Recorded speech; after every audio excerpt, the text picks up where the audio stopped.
Are you truly happy? Our guest asked herself that question when her plane suddenly dropped several feet mid-flight. She feared she wouldn't make it home. Her answer was no. She quit that day and returned to the storytelling she first loved at 14. She landed and chose alignment. Meet Kristen Crockett. Around here, we call her the Chat GPT of people. She sees the brilliance we often hide from ourselves. Credentials in law, film, and corporate leadership anchor her. Leaders at Radio 1 and PBS grew under her steady watch. Today, her Crockett Collective boutique firm jumpstarts leaders. Success here is about leading from who you are, not a performance. Her Expand and Lead framework blends human design with emotional intelligence. Kristen is also a Reiki master who focuses on the whole person. High-capacity women find home in her 8-week Sister Lift experience. It's a place to step into power without being superhuman.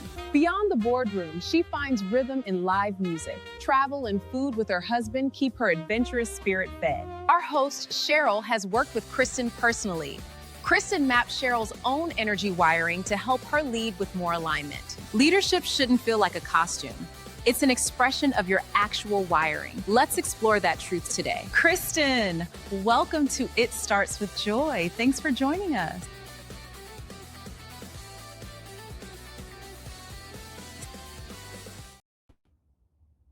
Smokes, how'd you get on the stage, Kristen? That was beautiful. That was beautiful. Oh my God, I got the chills. I'm seeing it at the same time that you're seeing it. So for the first time. So we both get to react to it. So Kristen, thank you so much for being here. I absolutely am beyond excited that you said yes. Listen, of course I would say yes. And I want to say hello to everybody watching us live and in the recording as well. Yay. So Kristen, before we get into you and all the things I'm excited to pick your brain about, I want to talk about something. I've got a hot take that I want you and I to have a quick conversation about. So I cannot remember his full name. I just call him Dr. Thomas from Harvard Business Review. He came out with a book. And the book is called, I think they're going to throw it up on the screen there, Don't Be Yourself, Why Authenticity is Overrated. It was released by Harvard Business Review, late 2025.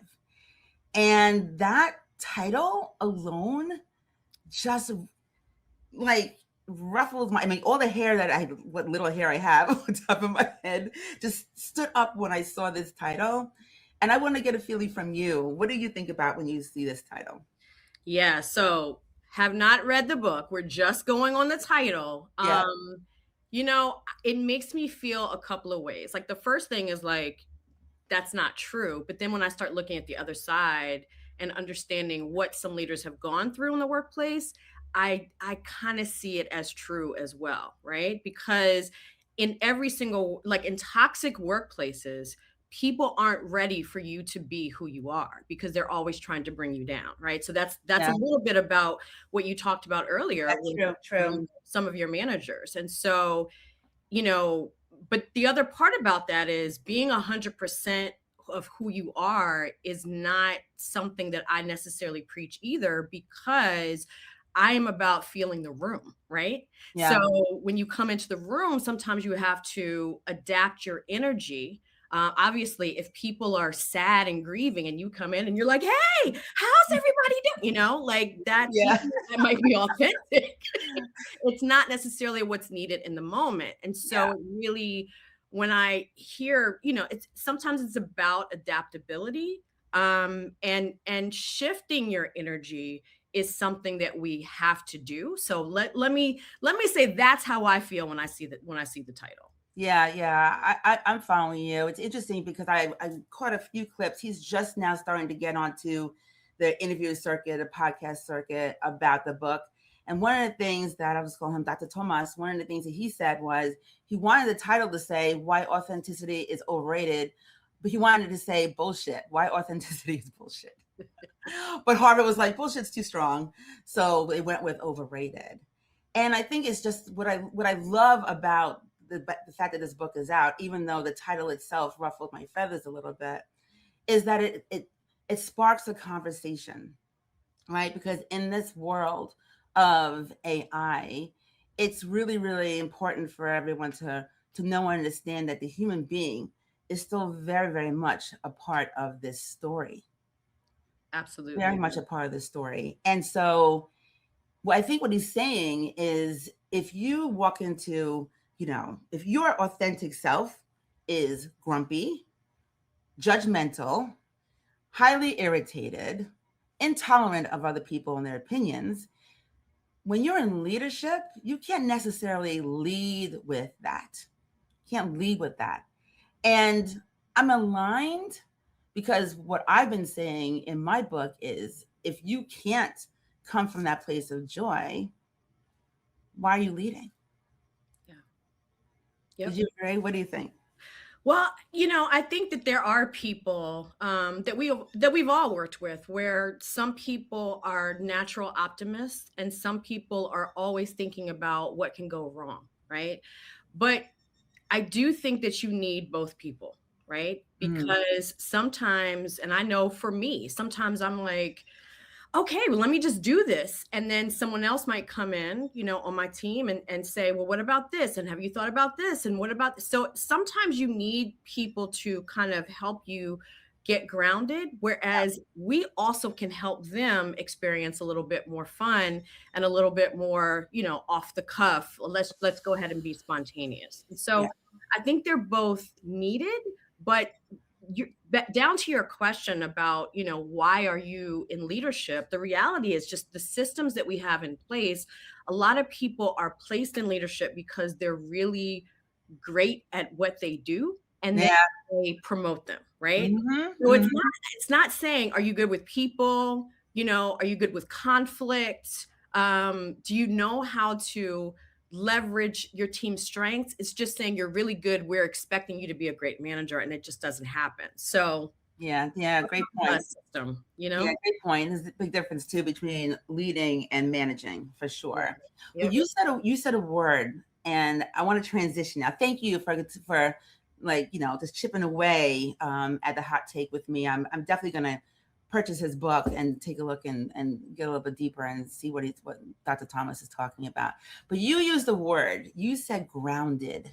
Yes. You said grounded. And when I think of you and the work that you do, that's one of the words that comes to me. I mean, you're an intuitive coach. You are a leadership transformation expert.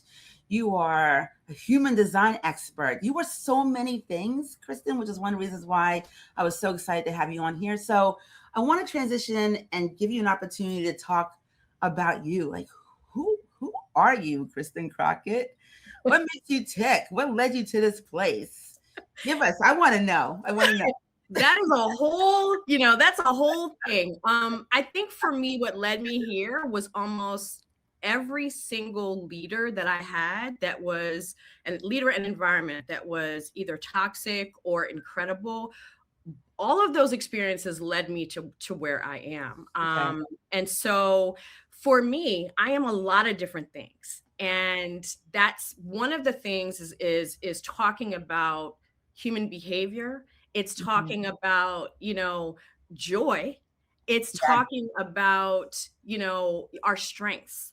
And so I really am a person who, I'm an intersection of a lot of different things and a lot of different experiences. And that's what I bring to every situation is all of the heartbreak and the heartbreaking leaders I have experienced as managers, but also the incredible ones. And so I'm bringing all of that together to help people to understand and to be able to sit and live in their zone of genius, and also to understand how, we grow up feeling that we are supposed to be like others and we compare ourselves to others.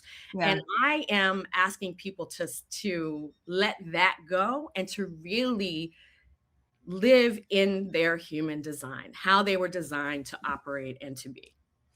All right. So we're going to get into human design. Okay. Because I remember, so you and I met at a conference in 2024. Many, many thanks to a mutual sister friend.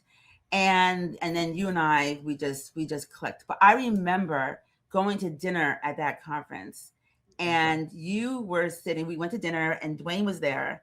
And all of a sudden you just started like sharing with him, telling him about about him, and he's just sitting there like in shock and awe, trying to like get in, like, and understand how could you I just met you a couple of days ago. How do you know so much? How do you understand me? How do you see me?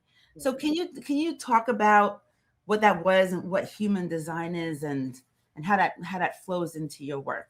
Absolutely. So, human design is something that changed my entire world. But what it is it's a system that's based on your birth date information, and the time that you were born. And it tells you what your type is, but it tells you so many other things that honestly, when I first started learning about human design, I felt like a baby in a universe, because you could go for years and not really understand everything about human design. I'm But sure. ultimately, it's about your energy. It is about your gifts. And it combines all of that. So a lot of times what happens is we are conditioned to, like I said, be like others, compare ourselves against others, but also to live up here in the head. And Yeah. human design says, let's live in the body. What is the information that your body is experiencing? What is that telling you? What do you need to listen to? And so it's about energy and energy centers. It brings in the chakra system as well Mm. as astrology, a lot of different systems, that it is ultimately saying, how can we minimize friction and energy in our lives so that we can actually be happier and Oh, live how we were designed to live as individuals. woo, that is powerful. Energy, happiness, feeling it in your body. Those are all things that deeply resonate with me. And it's one of the reasons why when I realized that you were an expert in this discipline, I was like, Kristen, Yes. can we please can I please do this with you? Can I please get my chart done and then sit with you and have a conversation so I can understand it? And I always forget, so I wrote it down here. I have it in my notes here. I'm so Joy Squad, I am a manifesting generator. Yes. So Let's you talk. will do a bunch of, yeah, let's talk about that. What is tell me about myself, Kristen. Yeah, so manifesting generators, and for everyone out there, generator is a type. It is a type, but we also, you know, there's a slight subset called the manifesting generator, right? And so for manifesting generators, it means that you have a non-linear life. It means that you are not meant to go from this point to the next, that it's more like this. It's non-linear, it's multifaceted, right? So Mm. there are so many different things that you can love. And then it can be a situation where as a kid, maybe someone buys you a guitar or an instrument, and then a month later, you've put that down and you're onto something else, That right? happened. Yes. And so for me, it was the clarinet, the viola, the piano, all those things, right? But I am not a manifesting generator. Right. But the thing about it is, you're meant to respond to what fills you up in life, right? What makes you feel like you have swallowed sunshine? That is where you are supposed to lead. That's how you're supposed to lead. So what happens is, when you think of a generator lights you up, right? It gives Right. you energy. And Right. so for manifesting generators, when you are supposed to follow the yellow brick road, right? What lights you up? And then everybody else around you is lit up as well, right? And so your life unfolds when you are following what fills you up and what makes you happy and brings you joy. Yeah, and I think that's one of the what you just said is what really deeply resonated with me when we had our time together, because you helped me see that because I'm a pleaser, a recovering pleaser, that there are times when I would go against like my feeling, like go against my grain just to make somebody else feel good or make them happy. And you told me one time that, and I might get this wrong, so you can correct me, that a no, like for me, if I say maybe, if my mind is saying maybe, It's a no. Yeah, can you talk about that a little bit? Yeah, absolutely. So for generators, and that includes manifesting generators, you are supposed to really listen to what fills you up. If it doesn't, if you're unsure, that Mm. means it's a no. And that could be a no for today. It could be a no for a week. It could be no for this year, but it just is a no for today. It's a no for right now. Right. And Okay. so the way you look at it is kind of like if someone says, hey, we've got two choices. We can head down to this brand new restaurant, or we can go to this fast food restaurant around the corner. You follow what your energy says. If your energy is like, oh yes, that new restaurant, that's what I'm feeling, then you go there. The thing about generators and manifesting generators is that you all really need to respond. And that's Yes. why it's really great to ask, do you want this or do you want this? Because if I give you 10 options of restaurants, you're going to be like, I don't know. Well, what do you That's want? exactly what happens.